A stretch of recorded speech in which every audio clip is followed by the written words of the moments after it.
I'm 79 years old, and I haven't felt like myself in 6 years.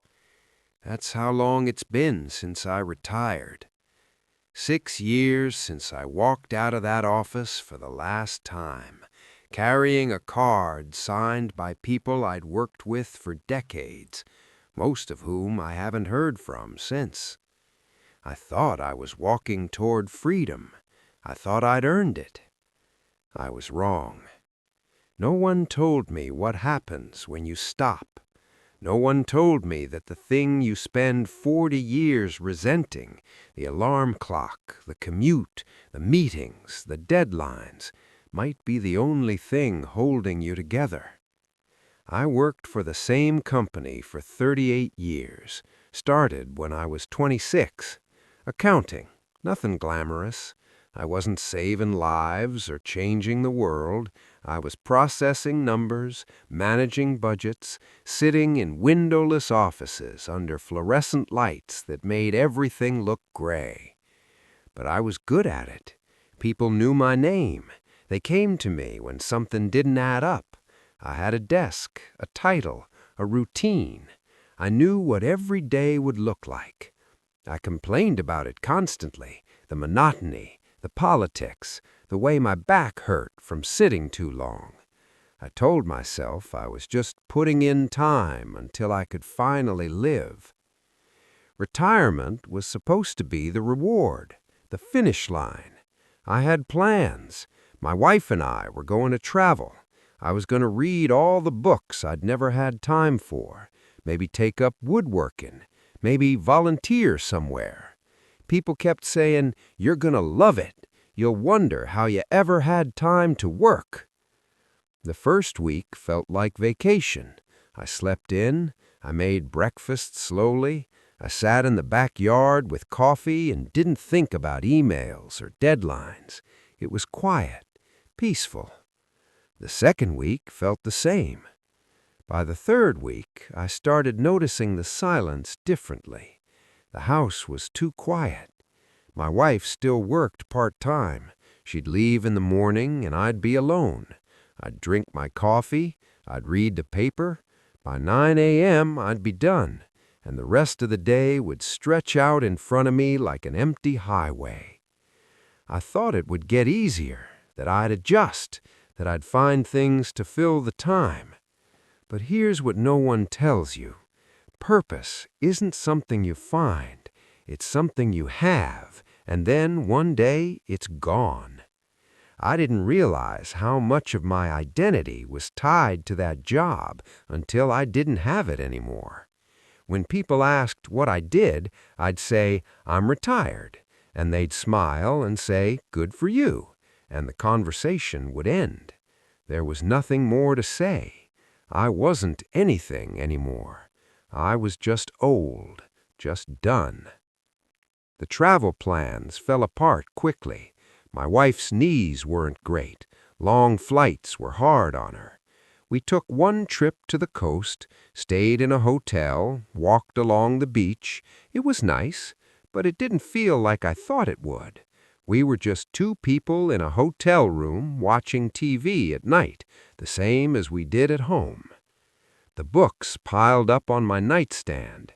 I'd start one, get 20 pages in, lose focus. I couldn't tell you what most of them were about. The woodworking never happened. I bought some tools. They're still in the garage, mostly untouched. Turns out I didn't actually care about woodworking. I just needed something to say when people asked what I was doing with my time. The days started blending together. Monday felt like Saturday. Saturday felt like nothing. I'd wake up and think, what do I need to do today? And the answer was always the same. Nothing. There was nothing I needed to do. That's when the weight started settling in. It wasn't sadness exactly.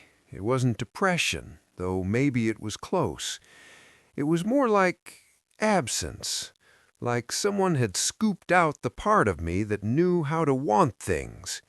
I'd sit in my chair and stare at the television, not really watching, just letting the noise fill the room.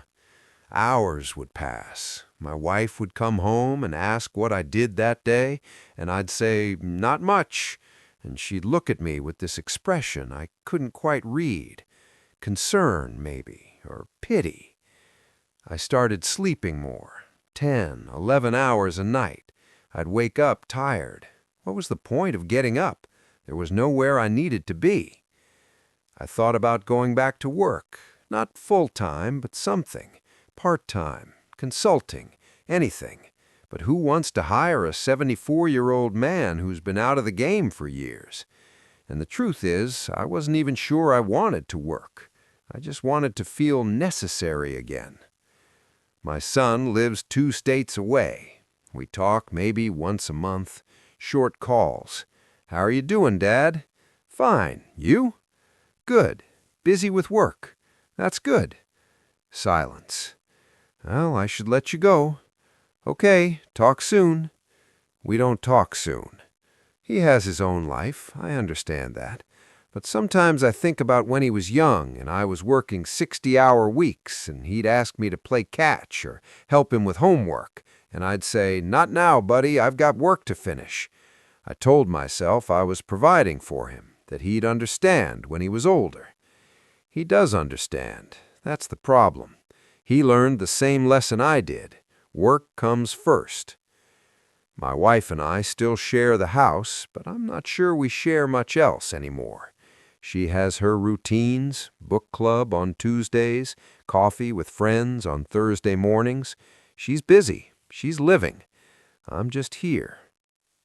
We eat dinner together most nights. We talk about the news, the weather, the neighbors, safe things. She doesn't ask me how I'm doing anymore. Not really. I think she knows the answer, and she doesn't know what to do with it. Neither do I. Last year, one of my old colleagues died. Heart attack, 71 years old. I went to the funeral. There were maybe 20 people there. I thought there would be more. He'd worked at the company for 30 years, but most of the people he worked with had moved on, retired, forgotten. I sat in the back and listened to his son give a eulogy. He talked about his dad's dedication, his work ethic, how he'd provided for the family. He didn't talk about memories. He didn't talk about trips they took or conversations they had, because there weren't many. I thought about my own funeral. Who would come? What would they say? That I was reliable? That I showed up on time? That I did my job? Is that all there is? I'm 79 now. I've got maybe 10 years left, if I'm lucky, maybe less, and I can't get back the 40 years I spent preparing for a future that turned out to be this. I can't go back and tell my younger self to leave the office at 5, to skip the overtime, to take the vacation days, to be there when my son asked me to be there. I can't go back and build a life that wasn't centered around a job that forgot me the moment I left. I can't undo the belief that productivity was the same as meaning. This isn't a story about regret because I made some terrible mistake. I didn't cheat. I didn't lie. I didn't hurt anyone on purpose. I just did what I thought I was supposed to do. I worked. I provided. I waited. And now I'm here, and the waiting is over, and there's nothing on the other side. If you're younger than me, and you probably are, I can't tell you what to do. I'm not going to say live every day like it's your last, or follow your dreams, or any of that. Life doesn't work that way. You have bills, you have responsibilities, I know. But I will tell you this, the day you retire, you will not become someone new. You will be the same person you've always been, just older, with less time and fewer options. If you've spent your whole life putting things off, you will still be someone who puts things off. If you've spent your whole life avoiding the people you love, they will have learned to live without you. The things you think you'll do later, you probably won't. The time you think you will have, you might not. I don't know if anyone will listen to this. I don't know if it matters. But I wanted to say it out loud while I still can, because I lost something I didn't know I could lose, and no one told me to hold on to it while I had the chance. And now it's gone.